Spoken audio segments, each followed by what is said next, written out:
नमस्कार विद्यार्थी मित्रांनो, तुम्हा सर्वांचं मिस्टर प्रोफेसर या यूट्यूब चॅनलवर मी स्वागत करतो. This is our build number 3. We are discussing the previous questions from the chapter wave optics. Okay, बघा पहिला क्वेश्चन थेरोटिकल क्वेश्चन आहे, महाराष्ट्र CET 2019मध्ये आलेला. Second question is from the Maharashtra CET 2018. Theoretical questions आहे न्यूटनच्या कॉर्पस्क्युलर थेअरी. ओके, म्हणजे लाईटच्या प्रॉपर्टीवर Newton साहेबांनी काय properties मांडल्या लाईट रिलेटेड. आणि थेरॉटिकल क्वेश्चन्स आहे मी यासाठी घेतला की इथं 3-4 प्रॉपर्टीज लाईटच्या रिलेटेड क्लिअर होतात. ठीक आहे, म्हणजे याही प्रॉपर्टीवर पुढे जाऊन एखादा थेरॉटिकल क्वेश्चन्स आला की ठीक आहे, आपण खूप काही मोठा कॉन्सेप्ट काही डिस्कस करायचंच नाही, परंतु त्या क्वेश्चनच्या माध्यमातून ओके जो काही जे काही 3 ते 4 प्रॉपर्टीज आहे ते आपण डिस्कस करू आणि तो क्वेश्चन पण सॉल्व्ह होतो. थेरॉटिकल क्वेश्चन आहे. ठीक आहे, त्याच्यामुळे सोल्युशन आपल्याला इकडं काढण्याचे काय, आपल्याला फक्त विचारमंथन करायचं आहे त्यांनी दिलेला क्वेश्चनवर.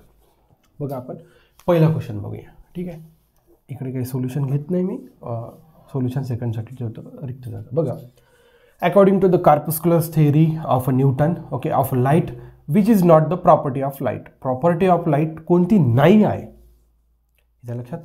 त्यांनी असं नाही म्हटलं की या 4पैकी कोणती प्रॉपर्टी ऑफ लाईट आहे अकॉर्डिंग टू दिस थेअरी. त्यांनी म्हटलं कोणती प्रॉपर्टी नाही आहे.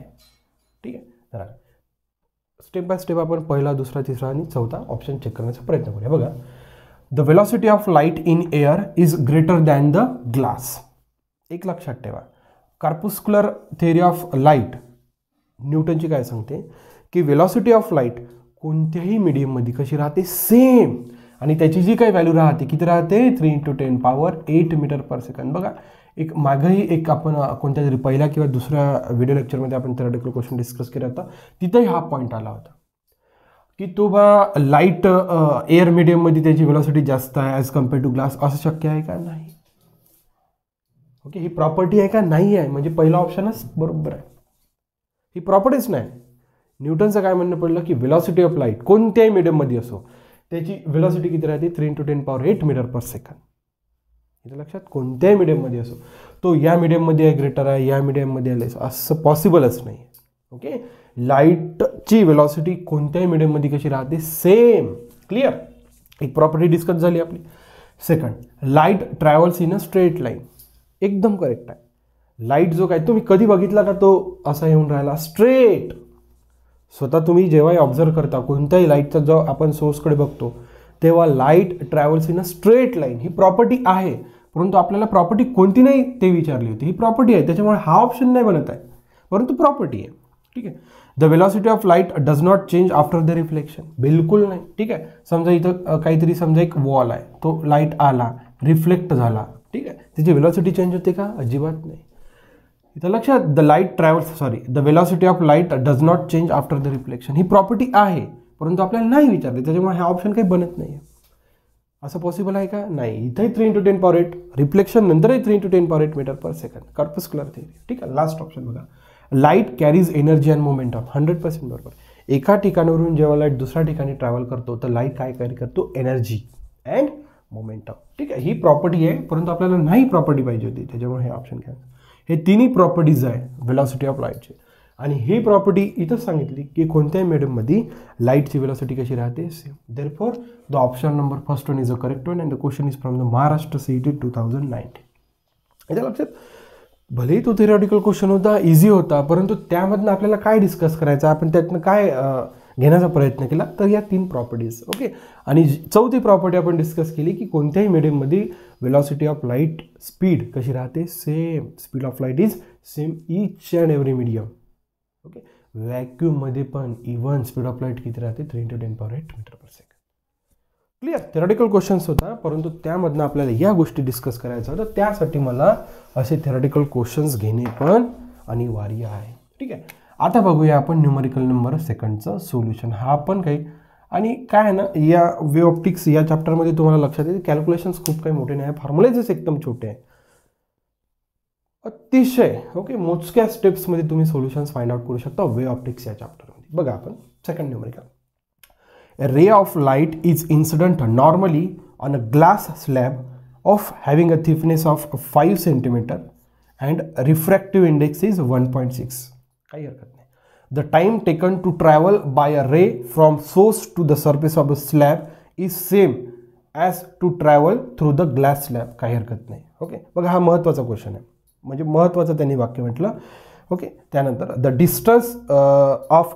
Distance of source from the surface is. बघा, ओके, फ्री बॉडी डायग्राम करूया. फ्री बॉडी डायग्राम बघा, इथनं सगळं लक्षात येते. एक लाईटचा सोर्स झाला, ठीक आहे, इथनं समजा लाईट बाहेर येऊन राहिला, ठीक आहे. एक इथं ग्लास स्लॅब आहे, ठीक आहे. या ग्लास स्लॅबची थिकनेस D इक्वल्स टू किती दिला आपल्याला 5 सेंटीमीटर, इथं लक्षात. ओके, आणि हा झाला सोर्स, हा काय झाला लाईटचा सोर्स.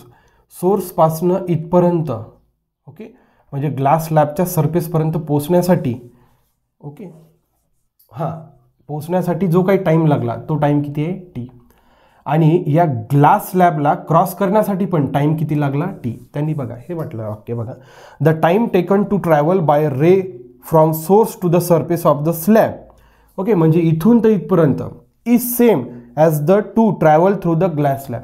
म्हणजे या सरफेसपासनं तर इथं ट्रॅव्हल करण्यासाठी जो काही टाईम लागला तोच टाईम या सोर्सपासनं या सरफेसपर्यंत लागला, त्यांनी ते म्हटलेलं आहे. ओके, त्यांनी विचारलं the distance of the source from the surface is. आपल्याला विचारला हा distance, the distance of the source from the surface of the slab is. आपल्याला विचारला या सोर्सपासनं इथपर्यंतचं डिस्टन्स.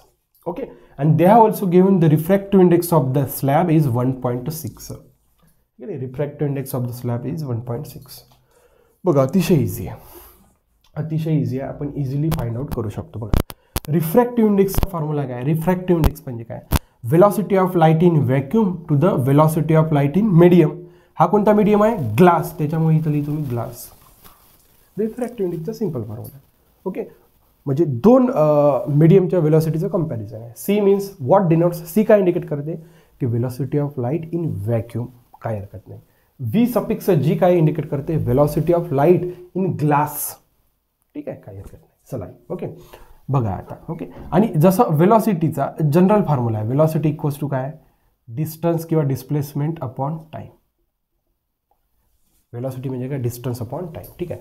बघा आता सी काय, velocity of light in vacuum, म्हणजे हा पोर्शन ग्लास स्लॅब सोडून हा पूर्ण काय झाला vacuum. Okay, velocity therefore velocity equals to, बघा आता हा फॉर्म्युला आपण दोन्ही ठिकाणी यूज करतो. Velocity equals to distance upon time आपण इथे पण पुट करत आहे आणि इथे पण पुट करत आहे, ठीक आहे. आता हा जो काही सी आहे हा velocity of light in vacuum, म्हणजे या पोर्शनमध्ये सोर्स आणि स्लॅबच्या मधातला, ठीक आहे. डिस्टन्स किती आहे D, ठीक आहे. आणि टाईम किती लागला समजा कॅपिटल T, टाईम किती लागला कॅपिटल T, ठीक आहे. आता हा फॉर्म्युला, ठीक आहे. डिस्टन्स बघा, आता बघा ग्लास स्लॅबच्या या पॉईंटपासून या पॉईंटपर्यंत यायला जो काही त्यानं डिस्टन्स कव्हर केला तो स्लॅबचा काय झाला थिकनेस, तोच त्या स्लॅबचा काय झाला thickness. Therefore D suffix T लिहितो म्हणजे थिकनेस. आणि टाईम किती लागला, इथून इथपर्यंत पोहोचण्याला जो टाईम लागला तोच टाईम इथून इथपर्यंत पोहोचण्याला लागला, किती लागला T. या D आणि D मध्ये फरक आहे. हा D सोर्सपासून इथपर्यंत पोहोचण्यासाठी, हा थिकनेस म्हणजे इथून तर इथपर्यंत पोहोचण्यासाठी जो काही त्याने डिस्टन्स कव्हर केला, त्याने किती डिस्टन्स कव्हर केला, थिकनेस ऑफ द स्लॅब, ठीक आहे. Therefore D divided by T into T divided by D suffix T. T get cancel. Therefore refractive index equals to D upon D suffix T. आपल्याला हाच तर find out करायचा आहे, distance. Therefore distance equals to mu into D suffix T म्हणजे thickness. Refractive index किती आहे 1.6. Okay, आणि हा डिस्टन्स जो काही स्लॅबमध्ये कव्हर केला तो किती आहे, थिकनेस इथं याला सफिक्स T, हा 5 सेंटीमीटर, ठीक आहे. देअरफॉर बघा 16 × 5 × 10⁻⁻1 लिहू शकतो. बघा 1.6ला मी 16 × 10⁻⁻1 लिहू शकतो, ठीक आहे. हे सेंटीमीटरमध्ये येणार, हे कशात येणार सेंटीमीटर, कारण की D सफिक्स T पण कशात होतं सेंटीमीटर, ठीक आहे. बघा 16 पंचे किती होते 80 × 10⁻⁻1 सेंटीमीटर, ठीक आहे. या फॉर्मॅटमध्ये ऑप्शन नाही आहे. ओके, त्याच्यामुळे हा जो काही आहे हा पॉईंट इथे आहे, हा पॉईंट इकडे शिफ्ट करू म्हणजे 10 पॉवर चालला जाते 8 centimetre. This is the distance from the source to the surface of the slab, 8 centimeter. Therefore the option number second one is the correct one and the question is from the Maharashtra CET 2018. आणि अतिशय छोटे आणि अतिशय कमी calculation या चॅप्टरची खासियतच आहे. तुम्ही कधीही कोणतेही मॅक्सिमम जर क्वेश्चन्स बघण्याचा प्रयत्न केला तर जे काही सोल्युशन्स फाइंड आउट करणार तुम्ही त्याची म्हणजे काय म्हणू शकतो स्टेप्स खूप इझी आहे आणि खूप काय आहे फॉर्म्युला आपले झालेला आहे ऑलरेडी. वेलॉसिटी डिस्प्लेसमेंट आपण भरपूर अगोदर शिकलेलो आहे सगळ्या गोष्टी. ठीक आहे, त्याच्यामुळे खूप काही मोठी याच्यात अडचण यायला नको. इझिली तुम्ही म्हणजे या चॅप्टरमध्ये तुम्ही मॅक्सिमम मार्क्स कव्हर करण्याचा प्रयत्न केला पाहिजे. आपला जर उपक्रम आवडत आला सर तर नक्कीच मिस्टर प्रोफेसर या यूट्यूब चॅनलला लाईक शेअर सबस्क्राईब करायला विसरू नका. So thank you for watching. See in the next video.